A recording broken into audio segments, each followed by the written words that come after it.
Fraud and the economy take center stage on Capitol Hill as the Fed cuts rates and the Senate holds a key hearing on corruption.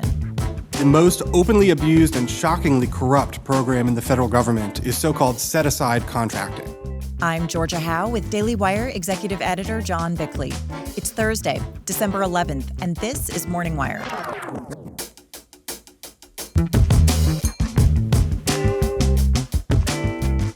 New York Mayor-elect Zohran Mamdani has yet to take office, but critics say the storm clouds are already forming over the city.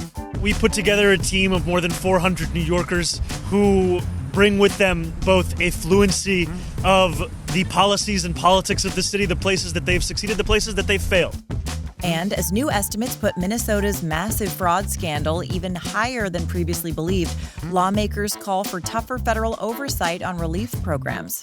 We're going to have to look into this in a lot more detail because, there's a lot of allegations out there, and they've been out there for years. Thanks for waking up with Morning Wire. Stay tuned. We have the news you need to know. This episode is sponsored by Good Ranchers. You know what I love about the holidays? It's not gifts under the tree, it's the people around the table. And this year, I'm making sure those meals are unforgettable with Good Ranchers. When you give someone a Good Ranchers gift box, you're not just sending premium American-raised meat, you're giving them a reason to gather. Every box is packed with high-quality beef, chicken, pork, or seafood, 100% American sourced from local farms, delivered right to their door. And gifting it is so easy. Pick a box, add a note, choose the delivery date, and you're done. I'm a huge fan of the Cowboy box. It's got everything I need: burgers, ribeyes, sirloins, lots of steak. Plus, you just can't beat the Good Ranchers holiday ham. We get one every year, and it never disappoints. So this holiday season, give more than a gift. Give a reason to get back to the table. Head over to goodranchers.com and use our code WIRE for $40 off your first order.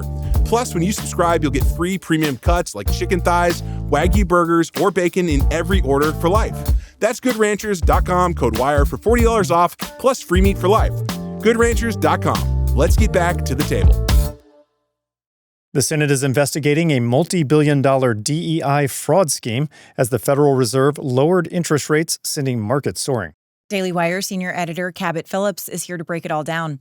So, Cabot, let's start with the massive fraud scandal that's being discussed on the Hill right now. Our own Luke Rosiak testified before the Senate. Can you give a little context about what brought him there and what he discussed? Sure. So this all centers on the Small Business Administration's 8A program, which was initially intended to offer support for those businesses that were deemed socially and economically disadvantaged. Now, under the Biden administration, federal agencies were instructed to make sure that 15% of all government contracts were awarded to businesses operated by minorities or women, meaning billions of taxpayer dollars were given based on race and gender. So basically, this was one of the largest DEI programs in the country. Now, not only was the program intentionally excluding certain people based on race, it was also rife with fraud.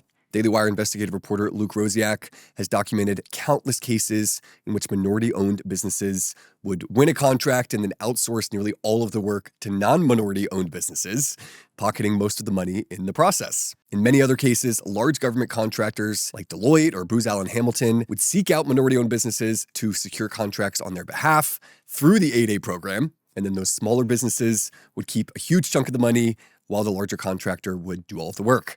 On Wednesday, the Senate Committee on Small Business held a hearing to address that fraud, and here's what Rosiak had to say about his findings. 8A creates a random group of influence peddlers who, like lobbyists, get rich by selling their access to government insiders for the benefit of big business while driving up the costs for all of us. This is the kind of thing people hate about Washington. You owe it to voters to end this program. So the process of the government insisting that certain contracts be awarded to these minority or women-owned businesses is referred to as set-asides. And here's Rosiak testifying about the danger that he says is inherent in these set-aside programs. Wherever there's the prospect of millions of dollars going to somebody without the usual competitive process, the free market is going to find creative ways to get that money to where it would otherwise have gone, which unfortunately often means big companies.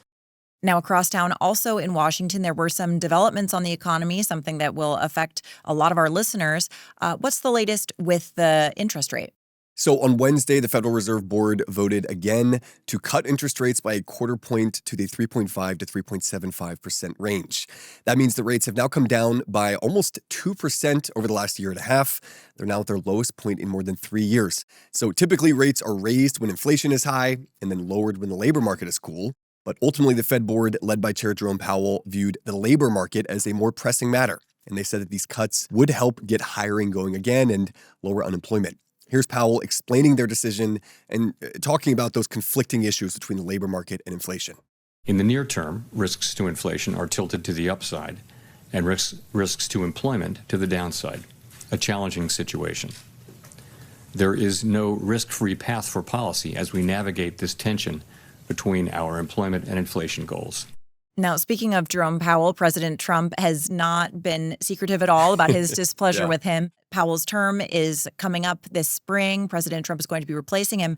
How's that search going? Yeah, kids across America right now are counting down the days till Christmas. Donald Trump is counting down the days until May 15th, 2026. That is when Jerome Powell's 4-year term expires, and he'll get to pick his successor. The shortlist right now includes 2 current Fed governors, a BlackRock executive, and his current National Economic Council director, Kevin Hassett, who is presumed to be the frontrunner. Trump has hinted that he already knows who he's going to pick. He should make that announcement shortly, and we'll see who Trump has under the Christmas tree this spring. Sorry, that was bad. I'm a dad. It's a dad joke. Come on. Cabot, thanks for reporting. Absolutely. This episode is sponsored by the University of Austin, Texas. You know college is broken. Activist professors, seminars that feel like struggle sessions, $80,000 a year to hear Hamas chants on the quad while being told America is evil in class. So what's the alternative? It's called the University of Austin, or UATX. At UATX, students are in small seminars taught by great professors. They read the great books of Western civilization to learn from them, not tear them down. They build actual companies on campus with mentorship from a vast network of top entrepreneurs and investors. You can be openly Christian or Jewish without apology. And when you walk into the main atrium, there's a giant American flag. UATX admits students based purely on test scores, so the application takes just 5 minutes. Oh, and another thing. Tuition is completely free, forever. It's funded by American patriots who want to create the Navy SEALs of the mind, not another generation of credentialed activists. To apply to the University of Austin, visit uaustin.org. That's UAUSTIN.org. As New York City braces for a seismic shift in leadership with Democratic Socialist Zohran Mamdani taking the helm as mayor next month, a wave of controversy is erupting over his early moves. Joining us now with the latest is Daily Wire culture reporter Megan Basham.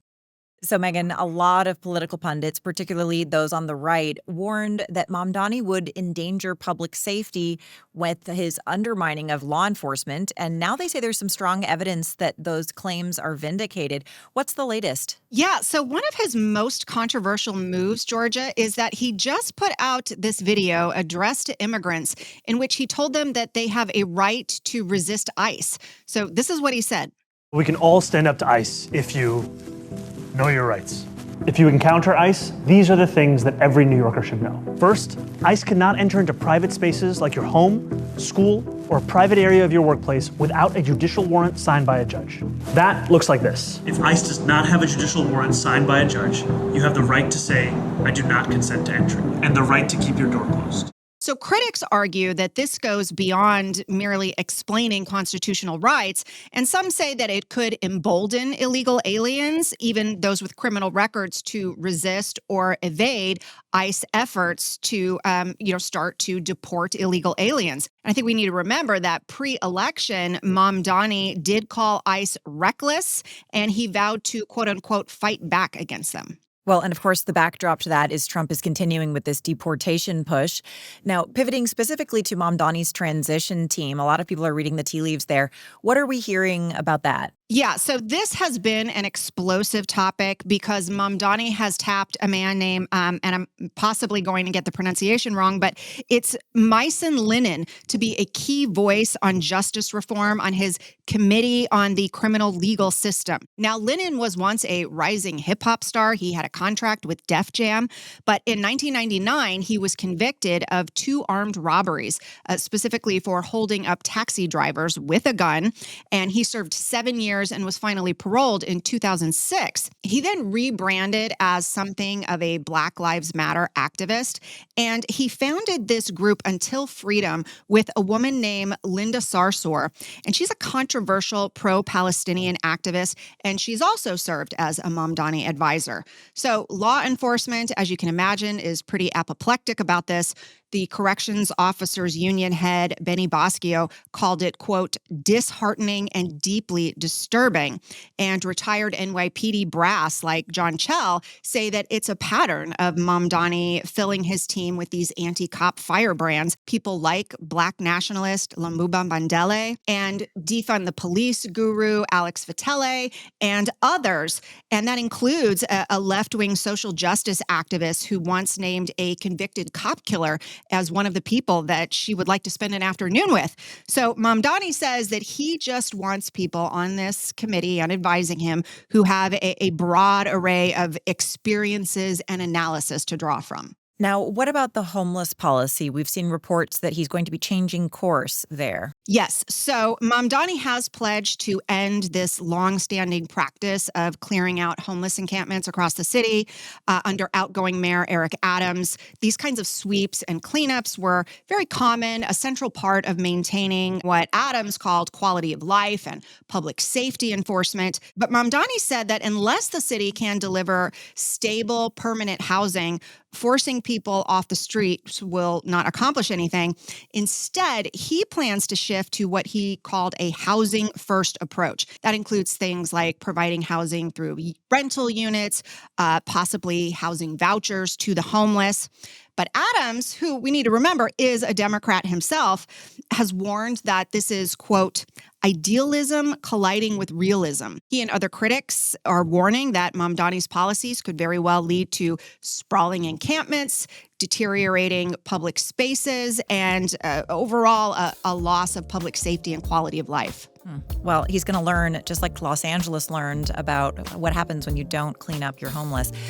Megan, thanks for reporting. Yep, my pleasure. The sweeping fraud allegations coming out of Minnesota have sparked demands for more investigations and further action from political leaders in D.C. to protect against billions more in taxpayer dollars getting funneled into the hands of fraudsters. Joining us now to discuss is House Majority Whip Tom Emmer, who represents Minnesota's 6th Congressional District. So first of all, Congressman, thank you so much for coming on. Good to be with you. So we have this massive fraud scandal continuing to unravel this week. What do you believe were the most critical oversight failures within the Walz administration, and how should Minnesota restructure its safeguards to prevent this from happening again? Well, the first thing you do is you got to get rid of Tim Walz and Keith Ellison and Ilhan Omar. I mean, there's your biggest structural problem right there. Let me put some context around this for your viewers, your listeners. The facts are this. Today, there are roughly, by some estimates, about 80,000 Somali immigrants that are living in Minnesota. The vast majority of them live in Minneapolis or Hennepin County, an area called Cedar Riverside. Tim Walz and Keith Ellison cannot get votes in greater Minnesota. Think about this. In the last re-election, Tim Walz outspent the Republican candidates $15 million to $1.7 million, and he won with 52%, just over 52% of the vote. If you look a little deeper, we have 87 counties. Tim Walz only won the 13 metro counties. So what is this about? This is about the fact that when he and Keith Ellison took office, Keith Ellison instantly set up a policy in his attorney general's office that required his approval before any further investigations into fraud could go forward. Guess what? He's never approved one of them. Incredible. And it's not that all Somali immigrants are bad.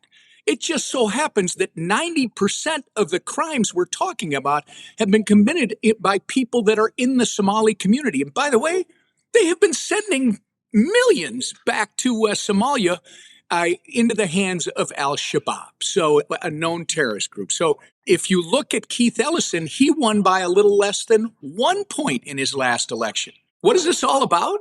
This is all about them getting reelected. They need that 60 to 80,000 Somali population to be voting for them. Look, you had the $250 million fraud that people have heard, the largest pandemic fraud case in the country. This was a nutritional supplement, I'll call it, program during COVID, where the states were administering money out of the Department of Agriculture through their Department of Education to schools to try and feed children during COVID. $250 million. Who in the Minnesota Department of Education has been held accountable for this? Then there was the Medicaid housing fraud. They started in 2020. Program was estimated to be a little more than $2 million a year. By 2024, in 4 years, they'd sucked $100 million out of it. And guess what?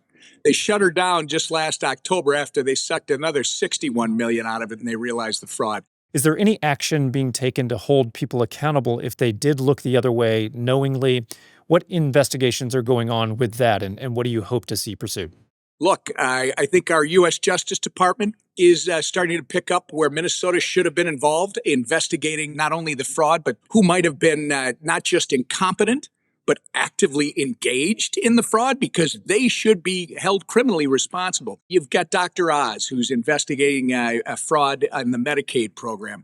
You've got Kelly Loeffler, who's investigating fraud in the SBA program. You got Kash Patel, who's busy with his team investigating Somali gangs that have frankly been running rampant in the Twin Cities committing crimes, and no one will hold them accountable for it. Let's hope we do see some action on this, because we don't want to see billions more wasted on fraud.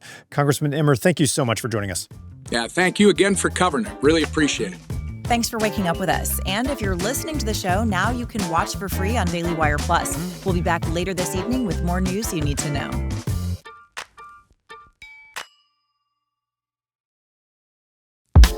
Getting a wide variety of whole food ingredients into my diet is key for me, and our sponsor, Balance of Nature's Whole Health System, makes it simple. With their convenient blend of fruits and vegetables and easy-to-take capsules, I can ensure that I'm getting essential nutrients every day without the hassle of prep work or meal planning. It's an easy way to support my wellness goals while maintaining a busy lifestyle.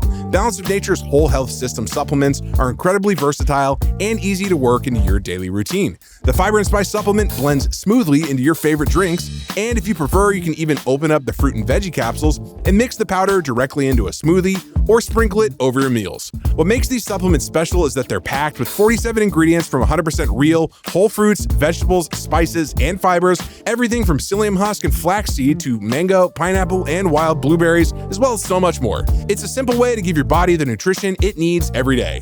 I personally love the convenience of the tablets, but most of all, I like how I feel when I use them. New and existing customers can get 50% off the Whole Health System for life with this limited time offer. Head over to balanceofnature.com to claim.